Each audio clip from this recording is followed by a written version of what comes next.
Hey, my beautiful kings and queens. Let's go ahead and read our story together. It's called Be Thou My Vision.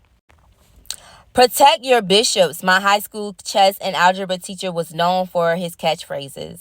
In pre-calculus, he reminds us every morning, you go from what you know to where you've got to go.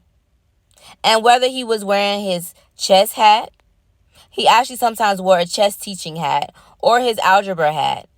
He could often be seen through the glass door of the classroom scrolling the words, "Without a vision, people will perish," across the top of the chalkboard with his tiny piece of chalk. It wasn't until much later that I realized this was not just a way to get us to show our work or win a chess match. He was teaching the Bible to us. Written in Proverbs 29:18, it says, "Without revelation, people run wild, but one who follows divine instruction will be happy."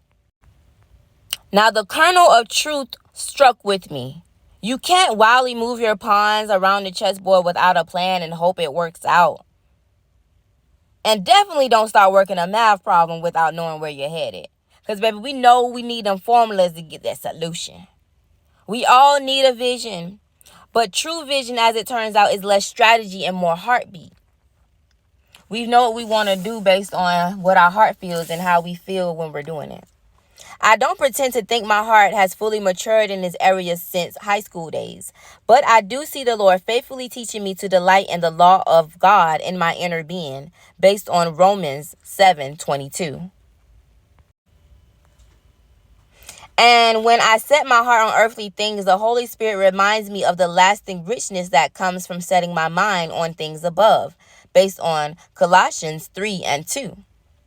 I think this is why I love the hymn, "Be Thou My Vision," so much. The author isn't interested in anything short of Jesus. There's no glancing to the right or to the left, no weaving from side to side. And when we sing this song prayer ourselves, we call on the Lord to be our vision, our wisdom, our true word, our battle shield, our dignity and delight, our one thing in all things.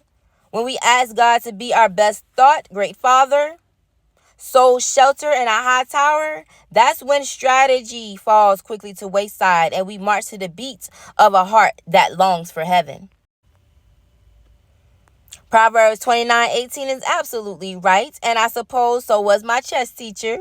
We can laugh about the reality that we could lose a chess match, but the truth outlasts all earthly things, and the risk is much greater without a vision, and we will most certainly perish.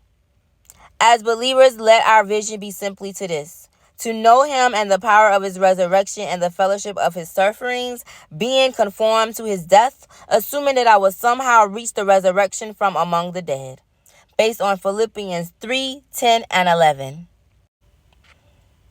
Y'all, let's remember that we playing this game called life. But in this game called life, we're going to play it like chess, right? We got to remember that what we see doesn't cancel out what God said. I saw that when I went out to her conference, Tiffany Montgomery's conference the other day. That's perfectly. We don't fight. We don't fight what we can see. We fighting in spirit. Let God handle all those things for you, because we're going to sit back and move our chess players on the board accordingly.